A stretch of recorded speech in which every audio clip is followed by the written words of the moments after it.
This is Dolynny TV, ladies and gentlemen. Good afternoon, and welcome into another edition of Edmonton Oilers discussion here on the channel this fine Sunday.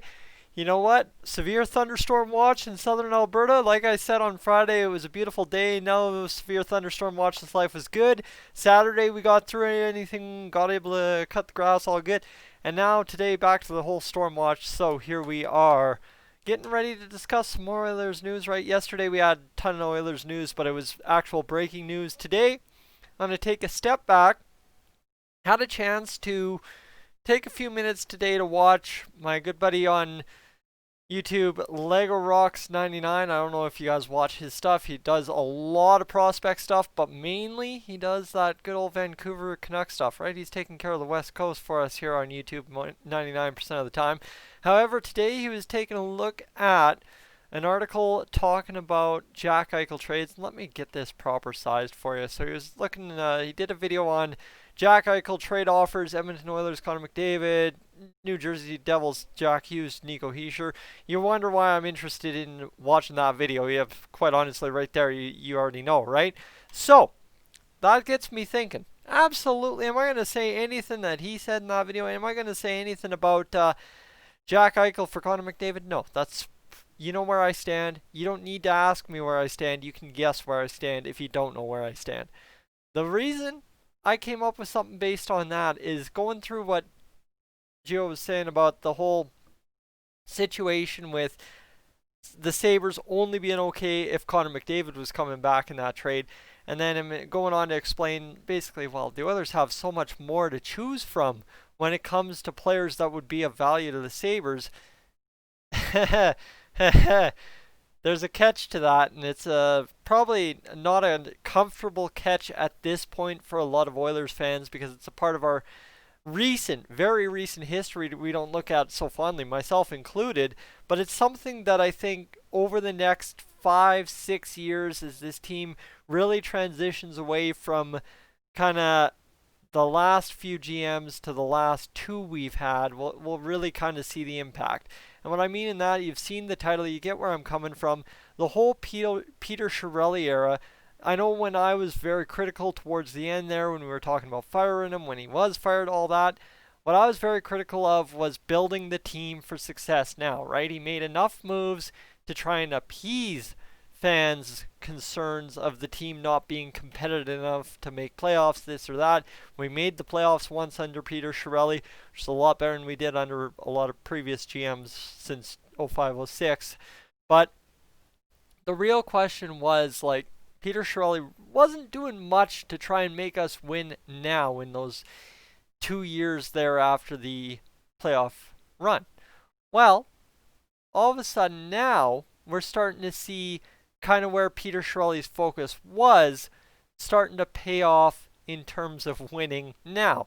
And I'm not sitting here saying Peter Chiarelli's out here making Ken Holland look like a genius, because that 2 plus 2 does not equal 4 on that one, because Ken Holland is a genius and doesn't need anyone doing anything prior to make him look like a genius. But the thing is, Peter Chiarelli's kind of brilliance in terms of hockey management did allow the setup for this year in terms of a couple things. The pieces that allowed the Oilers to succeed when they had nowhere else to turn.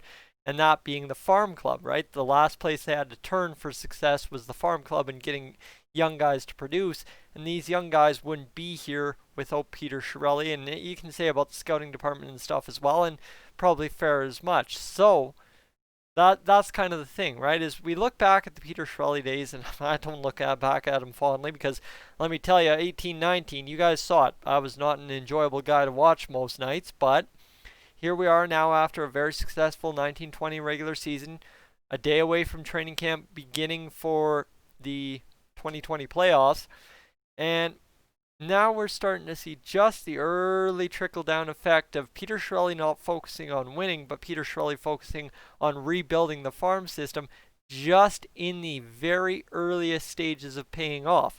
Now, here's the thing. You've got Ken Holland, who knows what he's doing with prospects in terms of developing properly.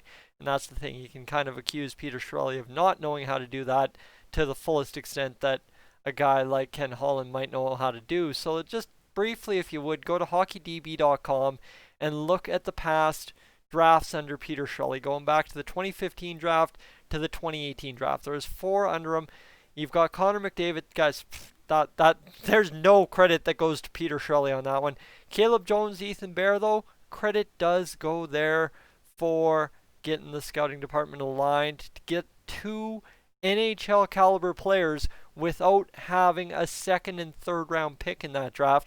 Ethan Bear, a top 4 defenseman now on the Edmonton Oilers. Caleb Jones, just trying to find his way after playing a full half season in the NHL. John Marino was also in that draft.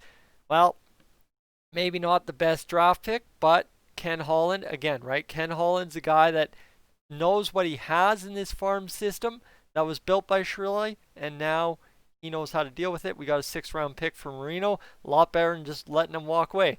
The 2016 entry draft, guess what? The Oilers, in one way or another, have all these guys in the system or in the reserve list.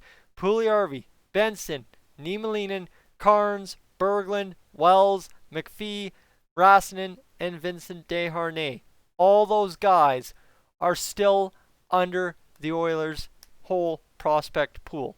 That's crazy. That's absolutely crazy, right? Like, normally you're missing 1 or 2 every draft.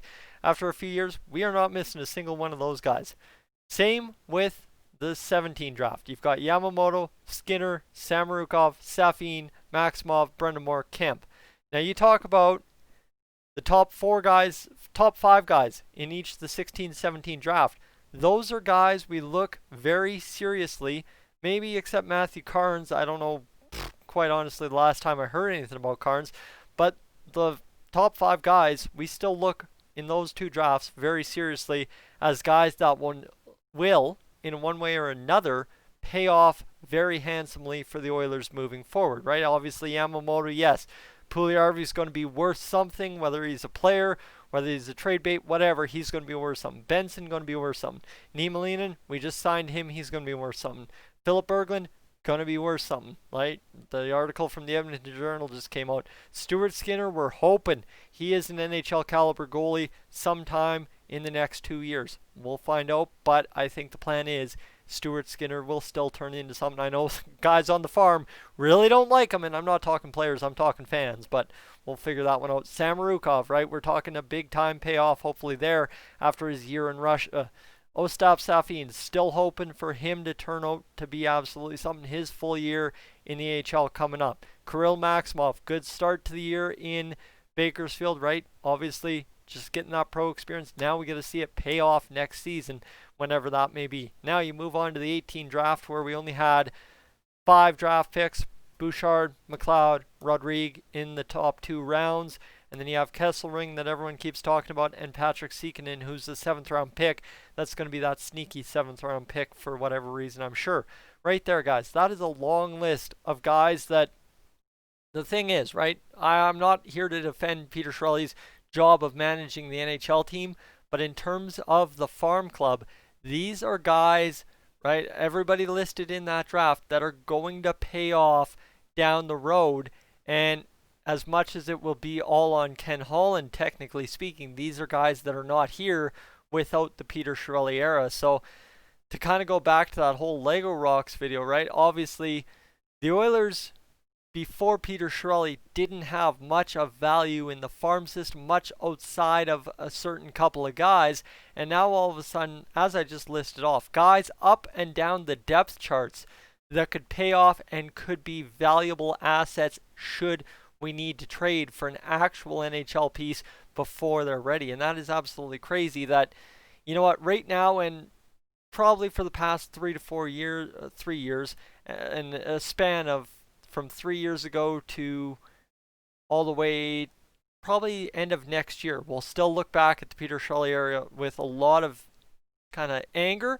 But I think the weird part about this, just reevaluating this whole depth chart situation and how we're just starting to see it pay off with Ethan Bear, Caleb Jones, and Kailer Yamamoto now, we might be looking back 5, 6, 7, 8 years from now, 2, 3 cups in hand, hopefully, and kind of saying, you know what, without all of that craziness that was the Peter Chiarelli man, I can't even say his name. How did I ever do that? Peter Chiarelli era, we might not be here. And that's going to be quite the tone shift for a lot of Edmonton Oilers fans, myself included.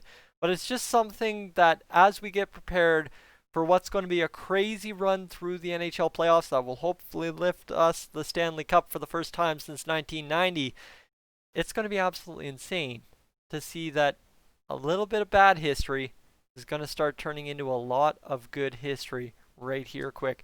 Guys, I'm Tyson, this is Dolynny TV. Thank you so much for tuning in. I will catch you in the next one.